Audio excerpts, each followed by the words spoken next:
Chapter 16, to Jews, Christians, and others. In appealing to Jews and Christians, I am counting on the understanding of at least some adherents of these two mutually exclusive ideologies. I realize that not everyone is aware of the reason I felt compelled to touch upon this topic. The mere mention of the subject in my previous book, Book 6, Chapter 6, Imagery and Trial, touched off a chain of hurt feelings, even though the essence of Anastasia's sayings has only one aim, namely to shed light on the causes of conflicts between peoples, the same conflicts that have been going on incessantly over the past 5 millennia. As I was working on the present volume, common sense dictated that it would be better to avoid the theme of Jews and Christianity altogether. Why stir up a part of my readership and cause them to become disposed against me? Nevertheless, in view of the information in my possession, I do not feel I have a right to withhold it, no matter how distasteful it may seem to some people. In presenting descriptions of the Jewish pogroms, Pogroms, which have been going on for millennia, I simply cited historical facts, trying my best not to offer any personal commentary on the events described or to treat them too subjectively.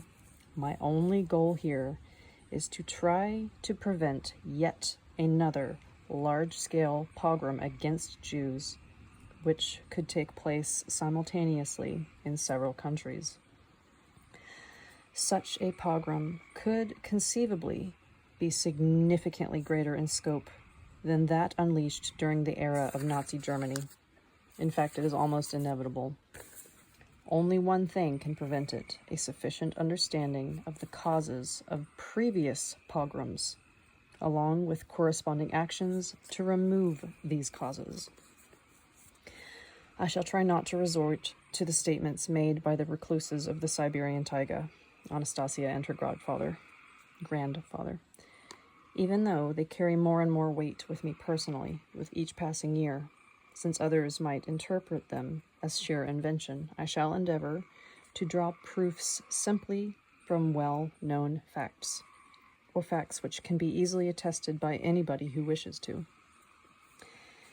And so, as is known from historical sources, anti-Jewish pogroms date back to the time of the Egyptian pharaohs, and over the last millennium, they have occurred approximately once every 100 years in various countries which had become Christianized by that time, and their scope has been expanding with each passing century.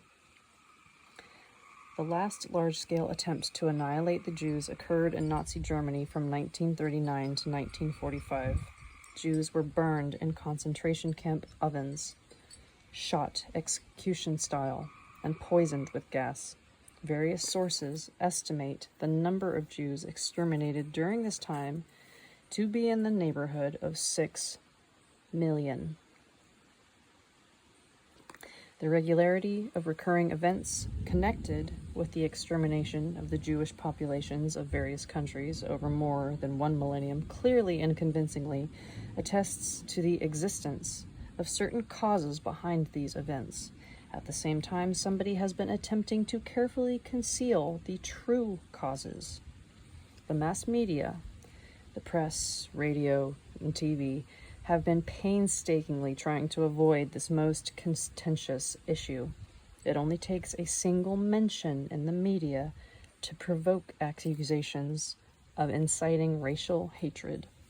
In actual fact, racism can be incited more readily by remaining silent about the sensitive and controversial issues facing society today. A great many facts attest to society's sensitivity to the Jewish question. Many people will remember a speech by a Russian general, a member of the State Duma, in which he declared, in effect, "Get all the Jews out of Russia." A number of Duma members condemned the general. Naturally, he was given no coverage in the press. Nobody stated an argument with him. Why? Was it because this general was just one lone voice supporting such a view, making it hardly worth wasting precious airtime on the whole Russian public's arguing with just one person? I dare say, though, he is not alone. He has a lot of company, not just among his fellow generals, but among Russian civil servants, among Russian youth. The number of people willing to blame all their troubles on the Jews are still steadily increasing. The silence on the part of the press is allowing them to build up to a critical mass. I can cite figures which more than eloquently attest to this. Since 1992, more than 50 anti-Semitic books have been released in Russia by various publishing houses. This rather sizable number does not include materials published by the underground press, nor a multitude of newspapers and magazines. You will not find these publications gathering dust on store shelves or in publishers' warehouses. They are circulating from hand to hand. Many of them have been read so many times that the covers are starting to fall off. These are publications in demand, and their readers tend to dismiss the absence of any discussion of the issue in the press by simply saying, "The whole press is in the hand of the Jews." Their arguments are so well developed that anyone without a thorough grounding in the subject will find it a challenge to counteract them. I was sitting in my train compartment on my way back to Moscow from St. Petersburg, when in walked two men and a girl. The men wore dark-colored shirts and wide army of officer belts. They looked very much as though they had been exhausted by some rather strenuous activity and immediately lay down in the upper bunks. I struck up a conversation with the girl who, like the men, was dressed rather severely. It turned out they were on their way home from a convention of, as she put it, the patriotic forces of Russia. "What were the issues discussed at your convention?" I asked her. "The struggle with world Jewry, she proudly replied. "Well, how can you, being here in Russia, struggle with someone who is, let's say, in Europe or America?" "We've got our supporters in Europe and in America too. We haven't contacted them at all, but we know of many movements that share our views. Patriots in various countries are soon going to unite against world Jewry." The girl was talkative, chatting on audaciously, either by instruction or at her own initiative. She was taking on the role of aggregator for her, as she was convinced, patriotic movement. I asked the girl, "Tell me, have the Jews harmed you personally in any way?" "Sure they have. Because of them, I'm forced to live in a poor and filthy country which keeps kowtowing to the West and licking up its crumbs." "But what makes you think the Jews are the cause of the failures in our country?" "Because they've got this special plan of action. They deceive and plunder one country, and then another, and then a third, and no sooner does the first get back on its feet than they start cleaning it out again. They don't even consider us human beings. Just look at what's written here. This is a copy of several passages from their Talmud." Handing me a slim pamphlet, she opened it to a particular place, and I began reading. I shan't reproduce the citations here, as back then, during our conversation, it was hard for me to tell how much they actually correspond to the Talmud. I was already aware that, according to the Old Testament, the Jews consider themselves to be a chosen people. But that is not the point. I was so struck at this young patriot's rampant aggressiveness that I felt it was high time to get to the truth of the matter. The root cause of the incessant conflicts within many countries lies in the existence, within one and the same society, at one and the same time, of two mutually exclusive religious ideologies. Let us examine the question of just what is religion. First and foremost, it is an ideology which shapes a particular class of man, plugging him into a particular program of action. Religion, in this case, the religion of the Jews, defines the Jewish people as exclusively chosen by God, and even concretizes and regulates its actions in respect to other peoples. Christianity, on the other hand, says that a Christian man is a servant and will get to relax in some paradise only after this earthly life. It's hard for rich people to get into paradise. You must love your neighbors and share your possessions with them. The Talmud says it's all yours, while the Bible says give it all up. A good combination. These two mutually exclusive ideologies arose from one location, Israel. But that doesn't mean that they were worked out by Jews themselves. That's not the point. What is significant here is the inevitability of conflict. The inevitability of conflict between adherents of the two ideologies can be attested by examining the behavior of very young children. Let's say we tell one child that all the toys he sees belong only to him, while we encourage another child to give up the toys he owns when another needs them. Then what is the result? The second child may agree to hand over his toys once or twice, but he won't exactly feel the love for the one who takes them. Sooner or later, he will want at least something back, but nothing will be offered to him.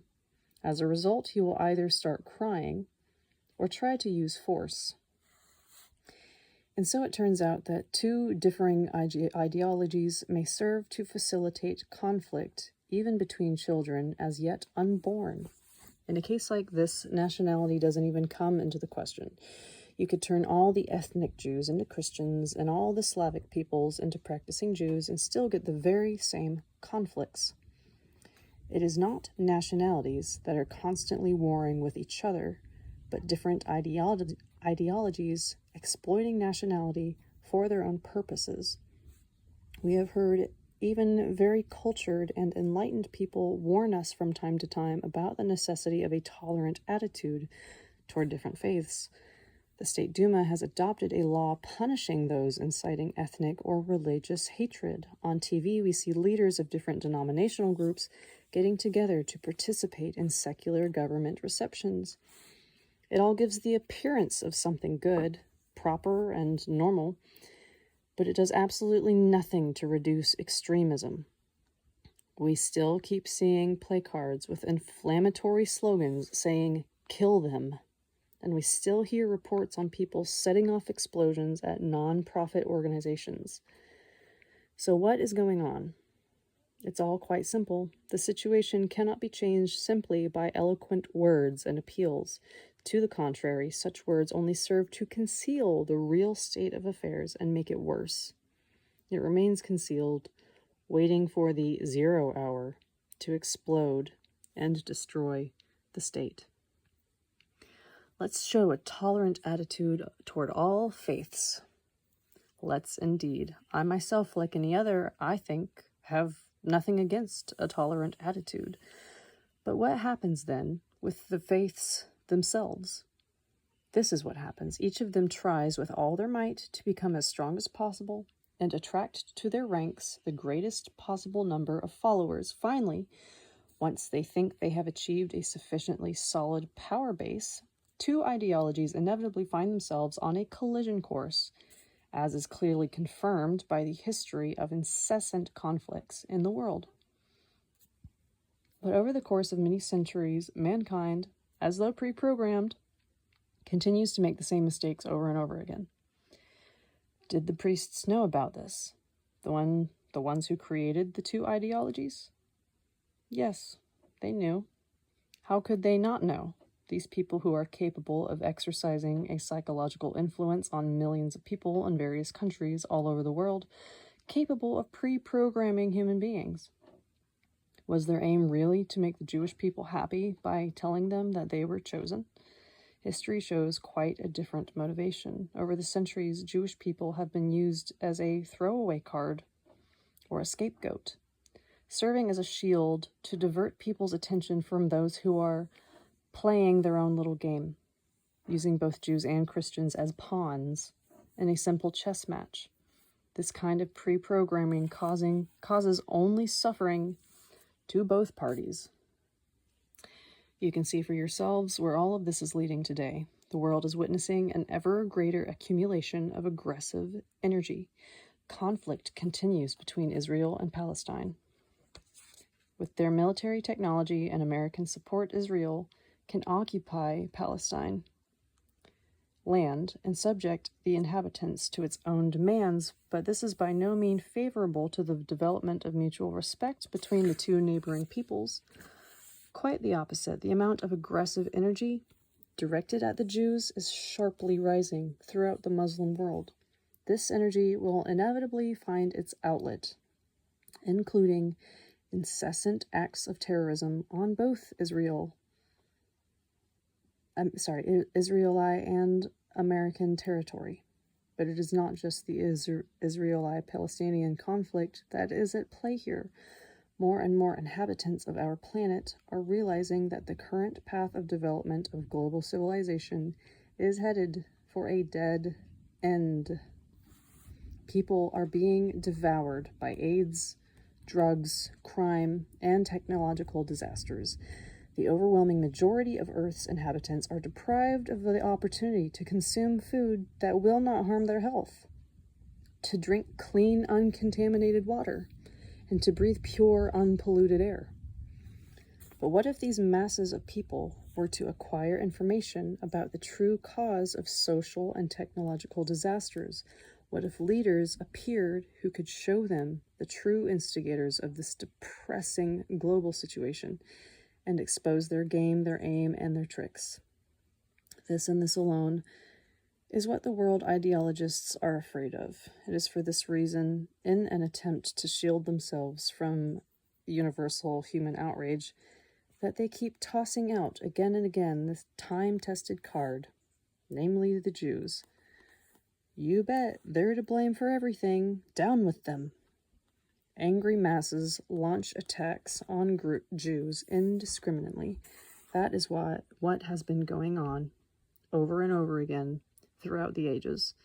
They attack them, thinking they're getting rid of something evil, whereas all they are doing, in fact, is letting off steam.